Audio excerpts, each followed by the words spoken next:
और यकीन माने जब से मैंने ये खबर पढ़ी है मेरी टांगे कांप रही। वही हुआ जिसका डर था भारत की जानिब से। इजराइल के तेल अवीव में आज भारत और इजराइल के बीच पहली बार फ्री ट्रेड एग्रीमेंट की ऐतिहासिक तौर पर नींव रखी गई है। केंद्रीय मंत्री पीयूष गोयल ने अपने इजरायली समकक्ष के साथ समझौते की शर्तों पर हस्ताक्षर कर दिए हैं।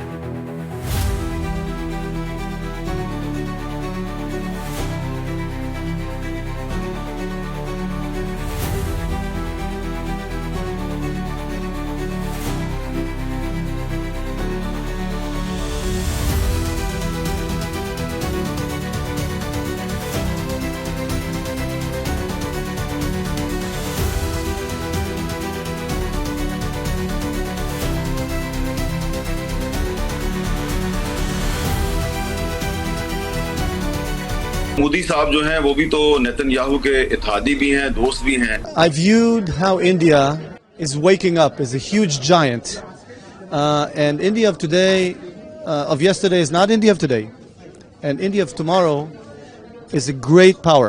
भारत और इजराइल के बीच एक बड़ी डिफेंस डील की भी चर्चा हो रही। भारत और इजराइल के बीच 8,000 करोड़ की डिफेंस डील की खबर आ रही है और दावा यह किया जा रहा है कि इस डील से इजराइल भारतीय सेना की ताकत को, भारतीय वायुसेना की ताकत को और बढ़ाने वाला है। और अचानक कल ये खबर आती है कि इंडिया और इजराइल ने भी एक बहुत बड़ी डील साइन कर ली। ये हमारी कौमी सलामती का मामला है।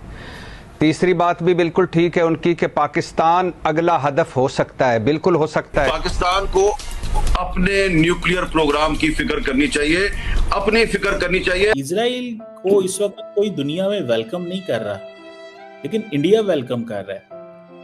जब इजरायली लीडरशिप के ऊपर चार्जेस हैं ऑफ जेनोसाइड और आईसीसी और बाकी सारी दुनिया कर रही है, और इंडिया का वो उनको वेलकम करना। और दूसरी बात यह है कि वो कह रहे हैं कि जी इंडिया एक बहुत बड़ी सुपर पावर है। पाकिस्तान और यूरोपीय यूनियन के दरमियान जीएसपी प्लस या generalize scheme of preferences plus जो पाकिस्तान को एक इंसेंटिव दिया गया है यूरोपियन यूनियन की जानिब से, उसका जायजा मिशन जो है वो पाकिस्तान में है।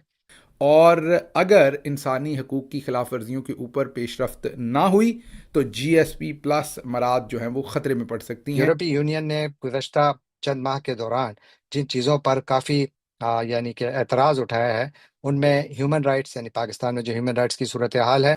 आप ये देखिए ओवरऑल पिक्चर क्या बन रही है। इजराइल इंडिया के साथ डील साइन कर रहा है, इंडिया और यूएस के बीच में डील साइन हो गई है, ये सब कुछ हो गया है, एक डिफेंस फ्रेमवर्क हो गया है, और वहां पे पाकिस्तानियों ने मुंह खोल के पैसे मांग लिए कि, और बोल रहे हैं खुलेआम, अपने लोगों को मानसिक तौर पे पाकिस्तानी तैयार कर रहे हैं, अपने लोगों को मेन स्ट्रीम मीडिया में डाल के, सोशल मीडिया में डाल के कि देखो हमारा सबसे बड़ा काम है हमास को डिसआर्म करना।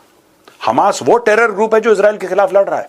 आज तक ये कह रहे थे कि फिलिस्तीनियों के साथ खड़े हैं पाकिस्तानी, अब ये इजराइल के खेमे में है क्योंकि वहां से पैसा मिल रहा है। एक पाकिस्तानी पॉलिटिशियन जो है उन्होंने एक बात ऐसी कही है जिससे भारत ये कह रहा है कि ये तो रेड फोर्ट जो है इन्होंने ही करवाया, ये इन्होंने खुद से मान लिया है। भारतीय वजीर आजम नरेंद्र मोदी ने गुज़श्ता हफ्ते पॉडकास्ट इंटरव्यू में पाकिस्तान को दहशतगर्दी का जिम्मेदार करार दिया।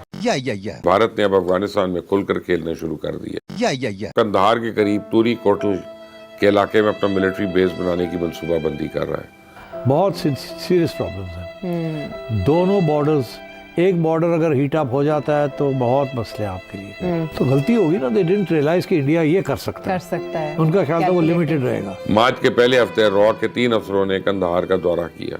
क्या मशरक में बैठा हमारा दुश्मन उठकर हमारे मगरब में आकर बैठे, पाकिस्तान के लिए नए खतरात को जन्म दिया है।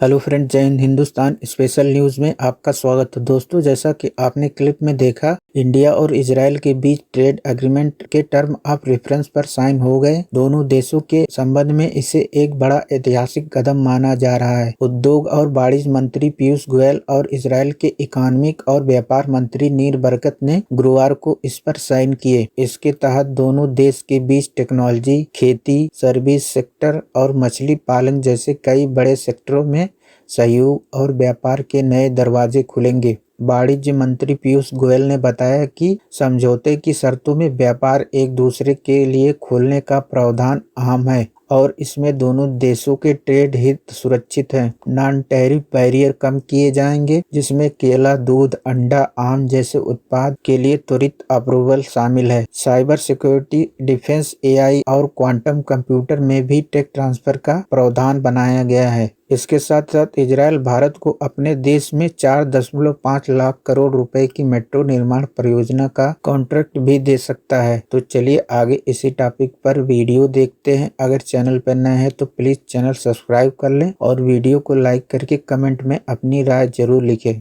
और अगर इजराइल ने आपको बोला है तो आप समझ लीजिए आप इजराइल ऐसे ही कुछ स्टेटमेंट नहीं देते वो लोग, तो एक तरह से एंडोर्समेंट है। और ये देखिए सब लोग जो नेशंस है वो भारत के साथ ट्रेड डील चाहते हैं, भले वो बहरीन जैसा नेशन हो, कतर हो, फिर बाद में आप देखिए यूके है, ईयू है, और ऑस्ट्रेलिया के साथ हमारा ट्रेड एग्रीमेंट हमने उसको अपग्रेड करने की बात कर रहे हैं। न्यूजीलैंड के साथ हम बातचीत कर रहे हैं, आप सोचिए। फिर ईयू को हमने नेक्स्ट ईयर हम साइन करने वाले हैं। उर्सुला वॉन डेर लेyen को हमने उनको चीफ गेस्ट बुलाया है।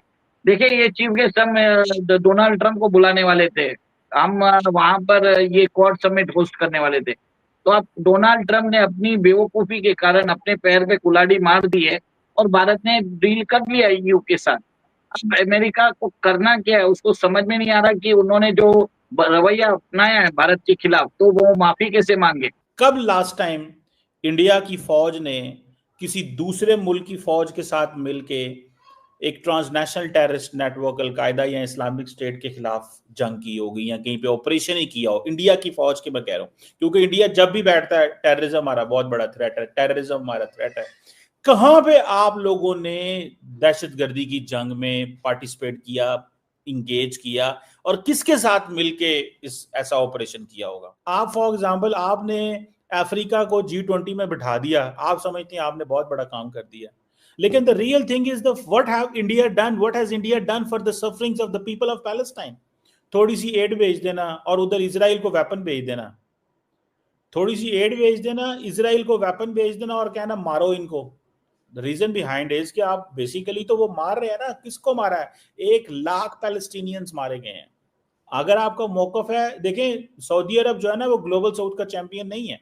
आप इंडियन गवर्नमेंट जो है हर डिस्कशन में ग्लोबल साउथ करती है, और हम ग्लोबल साउथ का ये मसला है, ग्लोबल साउथ का ये मसला है। इजराइल ने जो कुछ किया है फलस्तीन में, उसके बाद आप लोगों का मिलना जुलना, आप लोग जो है वो डिफरेंट किस्म की डील्स भी साइन की जा रही है। दूसरा क्या आप लोग बात करेंगे इजराइल से कि जो फलस्तीन में उन्होंने लोगों की जानें ली हैं उसके ऊपर कुछ रोक लगाई जाए या इस इशू का कोई सोल्यूशन निकाला जाए? मोदी जी, बात सारी ये है कि जब आपके इलेक्शंस हो जाएं तो प्लीज पाकिस्तान के साथ भी थोड़े टर्म्स को बेहतर कर लें तो अच्छा रहेगा। क्यों हमें डरा के आप लोगों ने रखा हुआ है कि कभी इस बॉर्डर से कुछ हो जाएगा और कभी उस बॉर्डर से कुछ हो जाएगा?